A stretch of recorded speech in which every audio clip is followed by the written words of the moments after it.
Esiet sveicināti, dārgie klausītāji, jauniešu organizācijas Podkāstā Starp redzi un mums. But today we're going to be speaking English. This is our 7th episode of our podcast. And today we have some very special guests from Muhu. Say hello, Muhu guests. Hello. Hello. I think it's appropriate that we all introduce each other for the listeners at home. So let's start with Muhu. Hi, I'm Sedrik. Hello, I'm Anni. And from the Latvian side, we have... Hello, my name is Laura. Hello, my name is Elīza. And Dinārs. So, as I understand, the Muhu guests have questions prepared for us, right? Indeed we do. Okay, so Sedrik here has the first question. Have you ever felt lonely? Well, yeah. Yeah, sometimes I feel, but not always. Yeah, definitely not always. But sometimes, when it's very late at night and it's very quiet, sometimes it definitely feels a bit lonely. Yeah, no one is here, especially in the winters. Oh, yeah, nobody wants to go outside in the winters. But you know what helps with loneliness? And since you started talking about winter, ice cream. Yes, that helps with that loneliness. Especially in winters, yeah, ice cream. Oh, yes.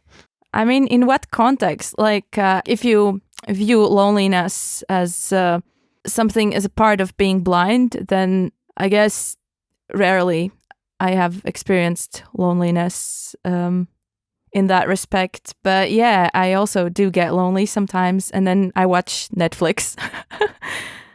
Okay, and indeed the next question is, as a blind person, how do you have fun?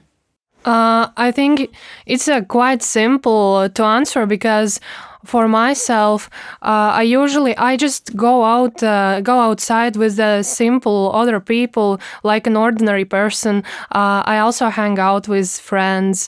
I also go with them to spend leisure times. It's not that I am somehow separate from them. I also sometimes go to the cinemas with my relatives.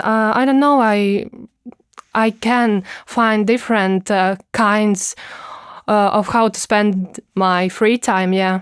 Okay.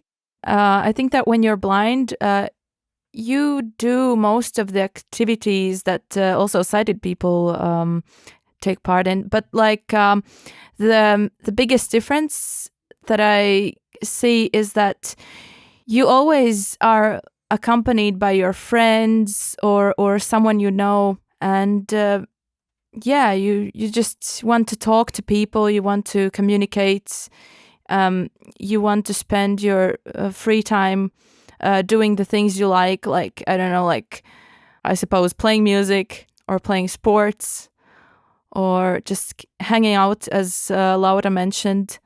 Yeah, and I agree with Elīza because I think it is the best way for the people with bad vision to find real friends because sometimes not everyone wants to feel like to be in your skin. Not everyone will want to help you sometimes with something. And if you find a real friends which are close to you and which supports you also when you hang out or in some other situations, then I think it is the best thing for a blind person. If you have a real friends, then it is everything what you can gain from this life, I think. And there is also, if I may add, this sense of safety once you have your friends with you, because sometimes, especially when you're blind, sometimes you have some kind of anxiety because when you go to places where there are tons and tons of people, you can get lost, not physically, but emotionally. You feel lost and somehow isolated even. So, yeah. Okay, next question is, how do you have an eye doctor appointment if you can't say what's on the picture?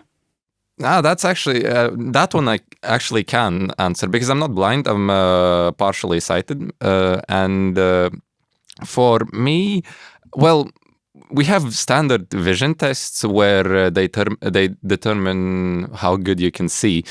And of course, like image recognition is a completely like different test. I know I had to do it because I have a particular illness where my eyes like to hop around, so I needed to follow some images.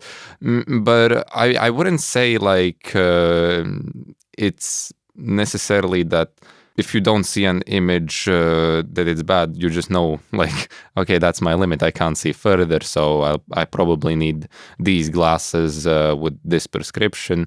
Of course, seeing further would be better, but that's why glasses help in my particular situation.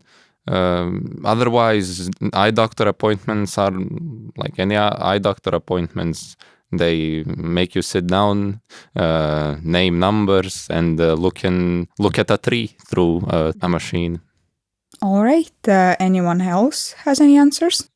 Wait, actually, I have a bit of a question. Like, you do go to like doctors when you're blind, like eye doctors, to like check eye health, but they don't check like how much you can see because you can't. But what kind of tests would they perform?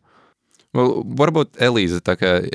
You are completely blind. No, not completely. Well, almost completely. Yeah, I have, I mean, they usually want to check if I can differentiate the colors of the lights that they offer, like the light. The lights, yeah. Yeah, the lights, sorry. Flashlights. Flashlights, yeah.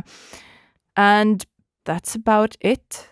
I mean, they check eye pressure and general health, basically. Yes, like I can't think of anything else at the very moment. No, that's actually a very good question. Quite a lot to think about. Like. Maybe they ask if anything has changed. Yeah, nothing too special. I would think like the example that was mentioned about like the board with numbers that get smaller. I think most tests are standardized. So, but that's for those who can see some things. I mean, yeah. I can also can say that I agree with Dinārs because I am partly like. I have partly a vision, and also they test me with those like boards with those letters, and sometimes I see something, but sometimes when they get smaller and smaller, then it becomes much more difficult for me to see anything. But yeah, there is also, they check with those flashlights and so on, and other tests, which I can't remember now. All right, then. Moving on to the next question. How do you choose food in a supermarket? I can say for myself, it is one of the most irritating topics about to speak about myself, because, for example, when I get in the supermarket, I have a partly vision. It means that I can buy a product alone. I can go there myself, but it is always quite difficult for me to choose some special kind of meat or special kind of salads, because they are often located behind this glass and in the freezer. Yeah, and the freezer. The glass is always like fogged up, and you can't see. Yeah, and I can't see and you can't even touch. Sorry. Yeah, and I can't see the name or the kind of this meat when I need to choose, because this Don't you just take it out of the freezer and just check? Okay, chicken meat. For example, I don't see what there are written. Is it a pork meat, or is it is it another kind of meat, or also a salad? And sometimes I take out my camera and zoom to see what is written there. And also the similar situation with the writings on the walls or on the board or in the different advertisements. It is hard for myself to focus on some certain object, especially in supermarkets. Yeah, it's a bit difficult, isn't it, when you want to be particular in stores? Like, I completely agree with the meats, and also like if you try to look at nutrients for food, first of all, a lot of even people who can see properly can't read the nutrients. Because they Let have alone plenty of us. stickers like on it. Yeah, well, but I would say supermarkets are interesting. When you have to find something particular, and this is why I don't make soups, because when you have to find one specific vegetable, you'll be in the store for an hour. It's also interesting how whenever I go to the store and I can't find something, there are no workers in the store. I usually try to find someone who is around and just ask for help. Or one maybe a little better alternative is to order groceries online. I mean, like Bolt Food or something. Yeah, a lot of supermarkets nowadays offer you to order food to your house. Like, not food, but like groceries. So that means you can get any type of meat you want, any type of salad you want, and in the website it's very nice and described. And also you can see the price properly because, well, some stores have the printing for the price quite small. So it's definitely more of a hassle if you're going to the store and you're trying to find something specific. But for example, if you're going for lunch, like you have a break, a school break, definitely not super difficult because you already know where it is, unless they change up the store. Yeah, I also can add that it becomes a bit more difficult if you don't know, if you come to a new grocery store and you don't know where everything is located, and when you don't know where to find appropriate like food or item, and you can stay there for an hour and you can search for it because the distance between you and sometimes between those products or between those prices are huge. For normal person, if we don't speak about us, yeah. All right. Next question is, how did you go blind? Okay, maybe I can start off by saying, I was born early. I think like 33 weeks. Yeah. And I have a twin brother. And I guess due to the fact that I was born early, some of my functions were not properly developed. So those were my eyes, so my vision. And that's a long story short. Well, I'm an albino and I have vision impairments since birth. So nothing much has changed. So it hasn't gotten worse. It hasn't improved. So in general, nothing to really complain of, and not really a huge story of what happened. Yeah. All right then. Have you ever dreamed of eyesight? No. Yes. Yes. You know why? Because I practically don't have it, almost like, and so I don't have visual imagination. Yeah. Sorry. Yeah. Yeah, makes sense. Definitely, because if you can see, you can drive a car, you can move around more easily. Communication also improves because you can notice more details about your surroundings, about the other person. So, yeah, it's definitely something I wish I could do. Also, when you do have bad vision, it also means that you're restricted in your profession. You can't be a doctor, you can't be a pilot, you can't be a lot of things if your vision is particularly bad. But yeah, that's why I would definitely. I have also looked into possible solutions, but it's a bit more difficult when you're albino, and if you have nystagmus. I think it's nystagmus. Nystagmus in Latvian is just way more simpler to say. So, but yeah. I think it's like when your eye pupils are all over the place or something. Yeah. Yeah. Yeah, they like to party and move around. Yeah. I also have this issue, like this nystagmus, which my colleagues mentioned before.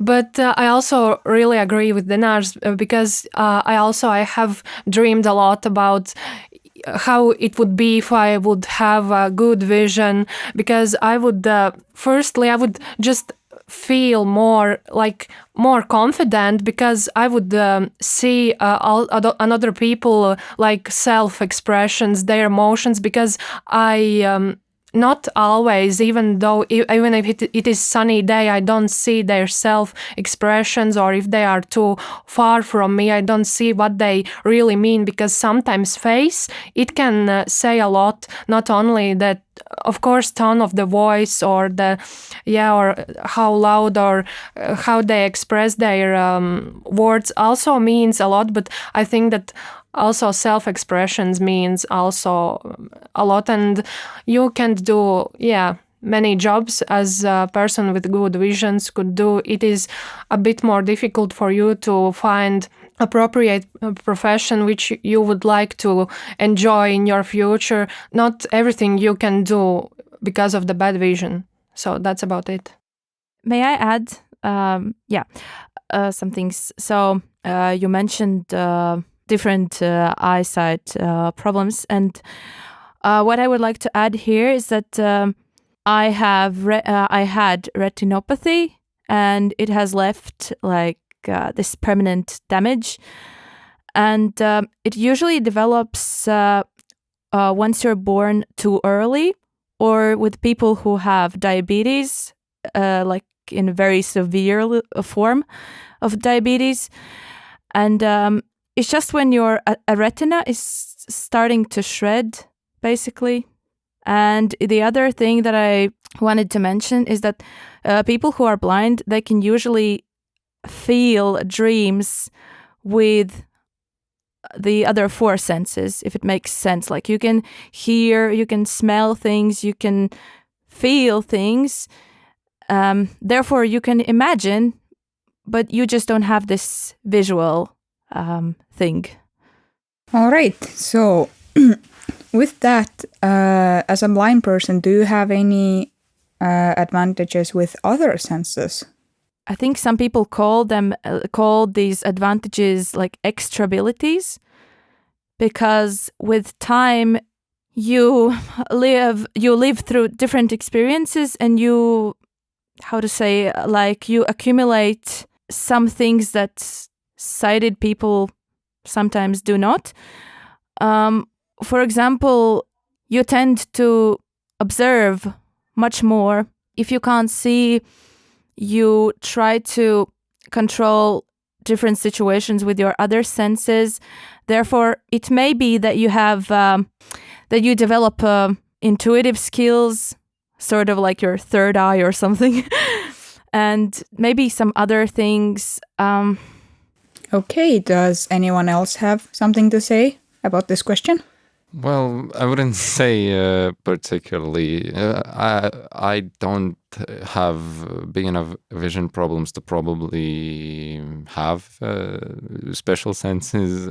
I guess the one thing is that I pay a lot of attention to music and sound in movies and atmosphere, because sound just gives such an atmosphere, and I've asked people, do you like the soundtrack that this movie has? And I was actually quite shocked when they answered, what soundtrack? What do you mean? They haven't noticed that. They didn't notice. Yeah. That just broke me for apart. I was like, what do you mean? Like it's like almost like it's telling the story by itself, because truly in some movies, in some songs even, the music tells a story. Like you don't need words even, especially if it's like some flashback scene in a movie. The music kind of tells the story through notes. So I was very shocked that nobody really, well to the people I asked, they didn't notice. And that was quite surprising. Dinārs, I have a question for you. Ask away. Yeah. Do you experience synesthesia? Like once you listen to music or different, or you just, when you hear sounds, it's like a phenomenon in psychology, I believe, when it happens when you hear sounds, you imagine colors. No, I understand what you mean. It's not only with sounds; it's also with numbers and letters. Is it synesthesia? Okay. Well, not. I don't know exactly like about synesthesia that well, but I know that some people associate numbers with colors and also letters and words with colors. I don't. I guess I would say some songs have a smell to them. Oh, that's interesting. I haven't heard about that before. Yeah.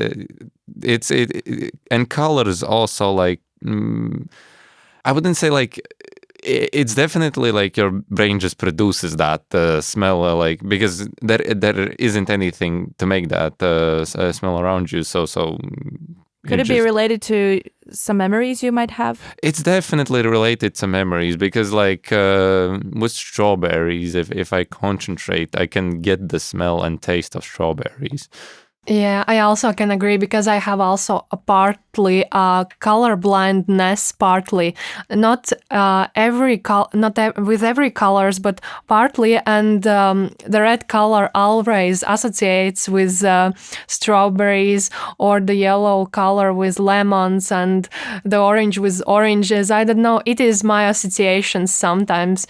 If I can add something about that, yeah, that's about it. Oh, what a fruitful childhood. Yeah. Brain is definitely a powerful tool. All right, Sedrik. How do you use your phone? I can say for myself that I use like other ordinary people. I use it like a simple user. I just use it as other people. I don't have any special programs or any special applications or networks which would help me because I come from integrated education from the middle school, but it was in another city, in much smaller city, and they didn't tell me about such an options to have some to have some special programs because they taught us like other simple people, and that's why I haven't also used them.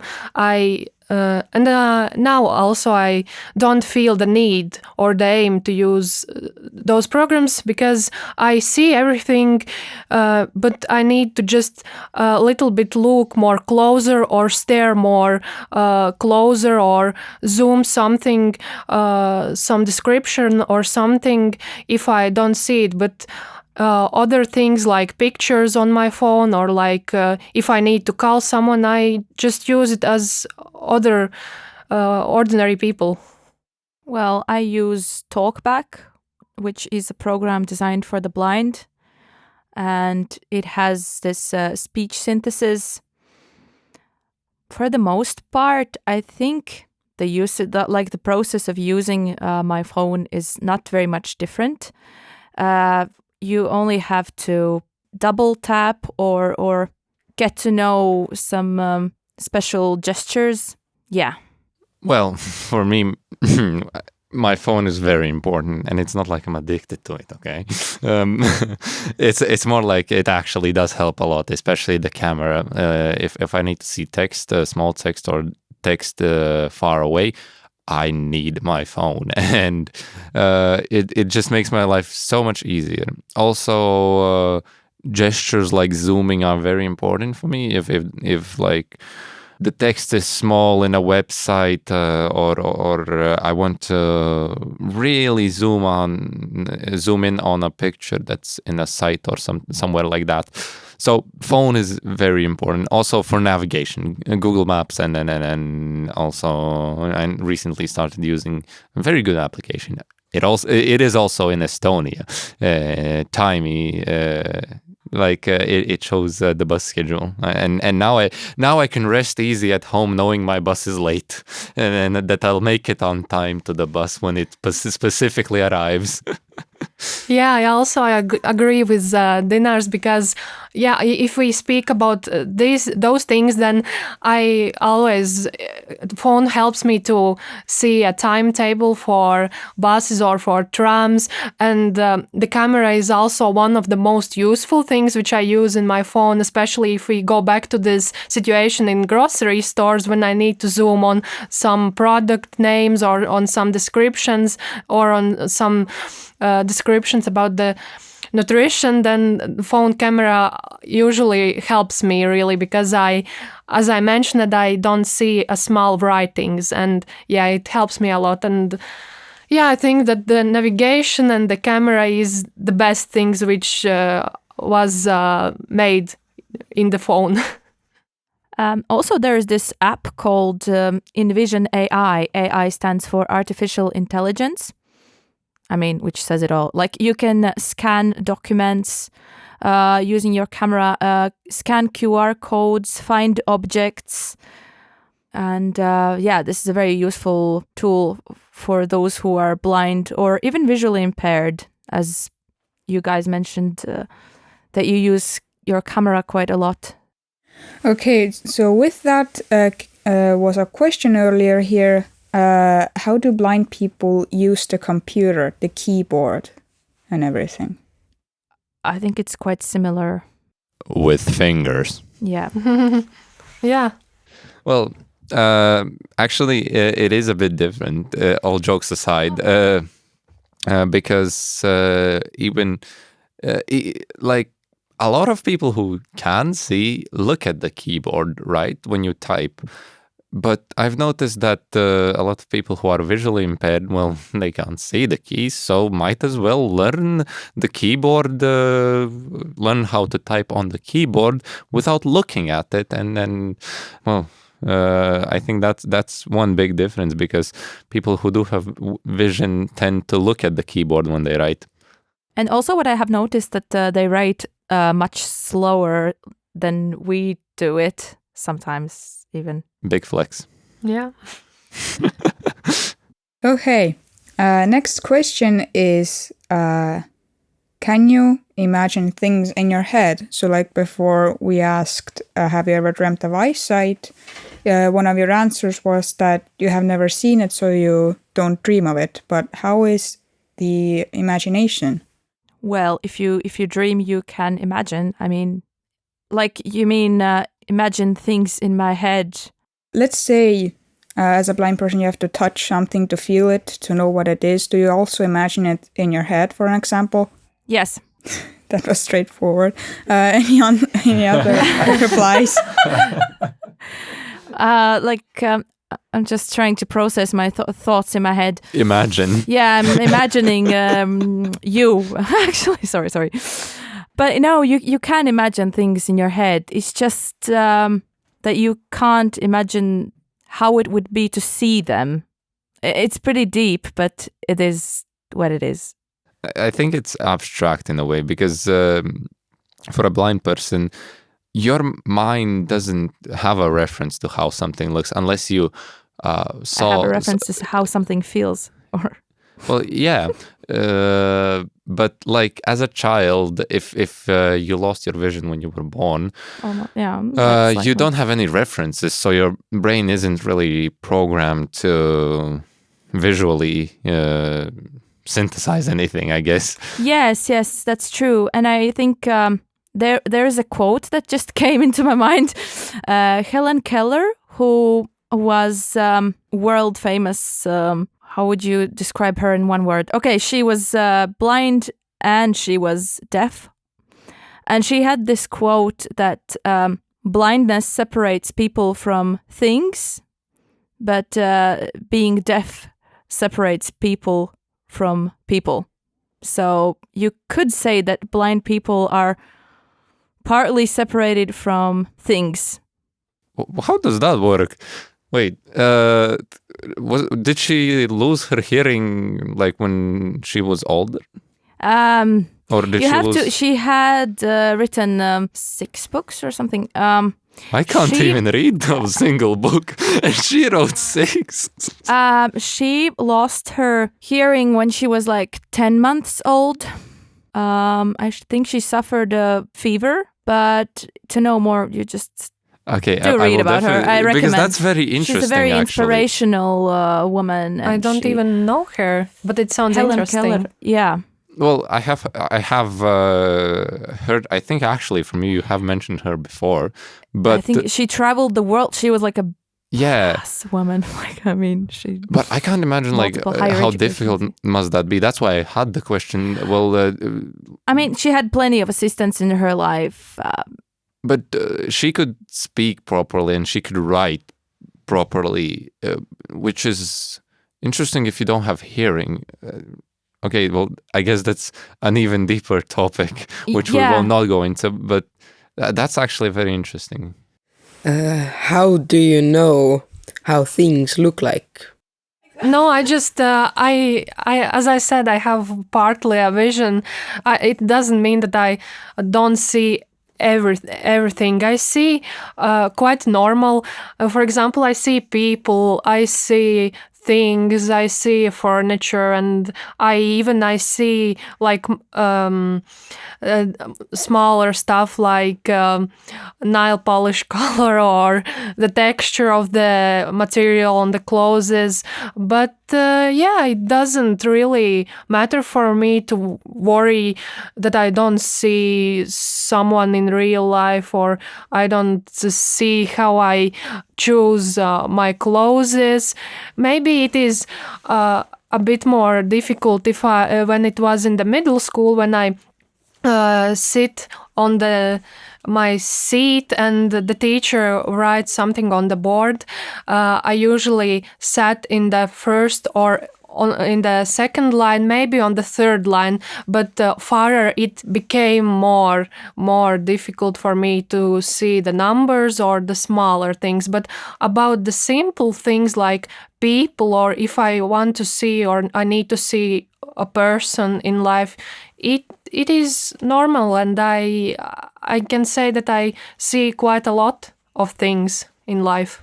Well, I have a similar experience. Like if somebody is writing on the green board, and if I'm not sitting in the first row, I will not see the text. But also, like I don't really mind that I can't see details. It's a bit difficult when you have to do something precisely. Then definitely, like for example, if you need to thread a thread through a needle, I think that's like when it gets a bit difficult, or if you really need to look at something close and see the details, and I would say that's when it's problematic. But just like Laura, I can see well enough to get by. If I don't see, then of course I don't get by, and I probably run into the thing that I didn't see. But other than that, I would say it does get more difficult when it gets darker, because my vision gets very blurry when a room isn't properly lit. So it's a different type of aspect. I would think. I would say you can't really recognize objects that well, but you can see them. What I can add here is that usually when you're a child who is blind or with strong like visual impairments, you usually get told things like the grass is green and strawberries are red. Are they? I mean, I don't know. You just learn to sort of to remember basic things like what color is the sun, and when they ask you, but you actually don't know because you can't see. So... Well, that's evil. What if somebody said that the grass is like blue? You see? That's I don't evil, know. Is like- it blue or is it green? You tell me. I mean... Or sun is red. Or maybe the sky is like black. Actually, do At they night, get black? the grass is black. Yeah. But no, sky, I mean. Sky? Yeah, sky. Do they get And really? it is does dark get- blue. Sky is like, there are so many tones. The sky is like... But when it's from cloudy, does it get black or it gets like darker, it's- darker? It gets gloomy, I would say, Gloomy, like okay. gray. A gray, yeah, Oh, tone. and also just the other day, like I was watching like the weather forecast and the narrator said scattered clouds. And I was like, Mom, what is scattered clouds? And she was like trying to explain to me how it would look if it were a cotton ball or something like that. Yeah, if we speak about the weather, I can say for myself, then it becomes a bit harder to see something when it is too sunny. For example, when I... How does that work? I don't know, for example, in this summer when I was in the Italy, there were a really sunny weather. There wasn't like, in our country, there are also in the summers cloudy, sometimes gloomy weather, rainy very often, but there was whole day just the sun, and it becomes different for myself to see when the sun is too bright, when I need to watch at some certain object. For example, when I needed to see the road or some store, it was a bit more difficult for myself to see because the sun it reflectates also sometimes on those glassy windows and it is like and boom, you're no, blind. yeah. Like you're blinded by the sun, literally? No, not wholly blinded, but it just a little bit makes me more stupid. I don't know. It hurts. Yeah, it hurts. It hurts when sun rays get in But your in eyes. Latvia, it's not as difficult for me to orientate in sun because it's not as bright as in the east. Can you play ball? I have bad experience with balls and with everything which associates with balls because, as I said, I come from integrated middle school where are normal kids with normal needs, not people with special needs. And in the sports lesson, we needed to play volleyball. I think that I will hate volleyball whole my life because I couldn't focus on this ball like other normal people, and always and I know that they sometimes try to especially to knock me sometimes down also with this ball, and that's why I don't like even to mention some sport games which are related to ball because of my bad past experience with the ball. I would say my worst experience was probably not just noticing the ball in different types of sports lessons and then getting hit. I remember one story where we had a throwing competition. Throw a basketball as high as you can. I throw the basketball and I'm like, oh, where is it? Oh, it's probably gone. Should get out of the way so it doesn't drop on my head. So I walk 3-4 meters and the ball just boom, it's right on the head. I have a similar experience as Dinārs has had. So that's why I don't play ball. I opt for running or skiing or just other activities that do not involve balls. Yeah, I think everything which is related to ball is a bit more difficult for people with particular or with a bad vision. Yeah. But we have how you call it? Tennis for the blind. We call it showdown. Yeah. Oh, really? Yeah. I haven't heard about that. And also goal balls. Yeah, but I'm not into that. Sorry. Well, I mean, goal balls is basically it's kind of imagine a mix of bowling and humans. So you basically throw a rubber bowling ball. How does that work? okay. I don't think we have enough time to explain bowlings, but maybe next episode or episode later, we can talk about that. Let's move on to the next question. Why don't we do that? All right. So how do you manage in school? Just as everyone else, I mean. It's a bit difficult when you have studied in a school that particularly helps you with making the text larger or just assist you because you have bad vision. It's difficult to move on. But yeah, schools are a bit like when you go to university or courses or any lessons that you don't get particular assistance in, it's a bit difficult, yeah. I think Laura has a bit different experience than we have. You agree on that, right? Because she has, may I say, like a thicker skin. Because when you survive like the integrated environment, it is easier to adapt later in life. Whereas we studied in a school where like the help was always available, and as Dinārs mentioned, there is always this possibility to make the texts more visible, larger, or print some things in some materials in Braille script. Yeah, since I am also in university. It is definitely different, especially the first year was the most difficult one because you don't know how things are out there, if you know what I mean, to some extent. But then you get used to them and you just have to communicate much more with the teachers, with other fellow students. And yeah, that's a short answer. Yeah. Maybe. I think that's about it, yes. All right, so moving on to the last question, unless Sedrik has any extra ones.